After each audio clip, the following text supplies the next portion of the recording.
ইচ্ছে হলে আপনি হতাশ হয়ে যেতে পারেন, কান্নায় ভেঙে পড়তে পারেন, মন চাইলে পুরো দুনিয়াকে দোষারোপ করতে পারেন, ভাবতে পারেন আপনার জীবনটা সব এলোমেলো হয়ে যাচ্ছে, বেঁচে থাকাটাই অর্থহীন মনে করতে পারেন। আবার ইচ্ছে হলে এটাও মেনে নিতে পারেন জীবনটা স্রষ্টার পরিকল্পনাতেই চলছে। সবকিছুর যদি একটা শেষ সীমানা থাকে, তবে আপনার দুঃখ, কষ্ট, সমস্যা কিংবা ঝামেলারও শেষ আছে।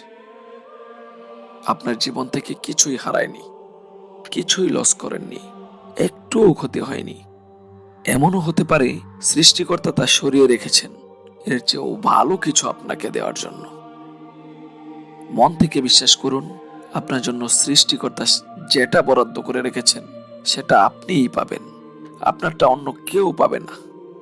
হতে পারে সবচেয়ে কঠিন সময় পার করার পর সেটা আপনি পাবেন, কিংবা লাইফের সব তছনছ হওয়ার পর পাবেন, অথবা সবাই আপনাকে ভুল বুঝে ছেড়ে যাওয়ার পর পাবেন, নয়তো সব হারিয়ে পাবেন। কিন্তু নিশ্চিত থাকেন, যেটা আপনার জন্য বরাদ্দ আছে সেটা পাবেনই পাবেন।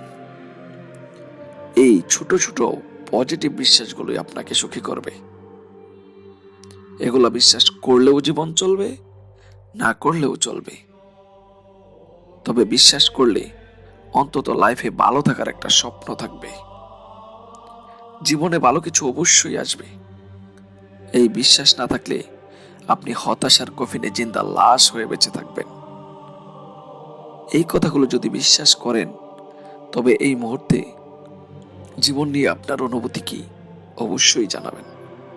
সফলতার কোনো মার্কশিট নেই, জীবনটা A+B+ না। গোল্ডেন A+ পেয়ে যাওয়াই আপনি সফল হয়ে গেলেন, এটা ভাবার কোনো কারণ নেই। চাকরিটা হয়ে যাওয়া মানেই সফলতার সব হয়ে যাওয়া না। আইফোনটা কিনতে পারা মানেই সব স্বপ্ন পূরণ হয়ে যাওয়া না। জীবনটা এতটা ছোট না যে এই সিম্পল কিছু বিষয়ের উপর জীবনের সফলতা কিংবা ব্যর্থতার মানদণ্ডে বিচার করা যাবে।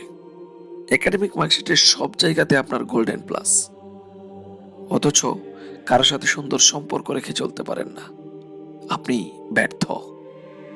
সবচেয়ে বেশি স্যালারির জবটা আপনি করেন, অথচ রাতে টেনশনে ঘুমাতে পারেন না, তাহলে সফল আপনি কিভাবে হলেন?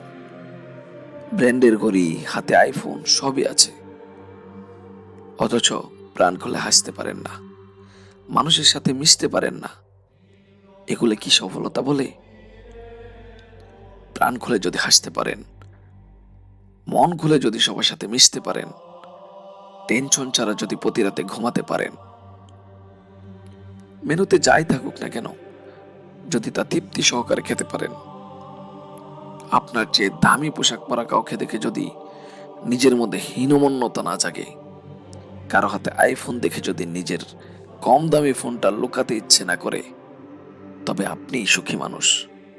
আর এই সুখকেই আমি বলি সফলতা।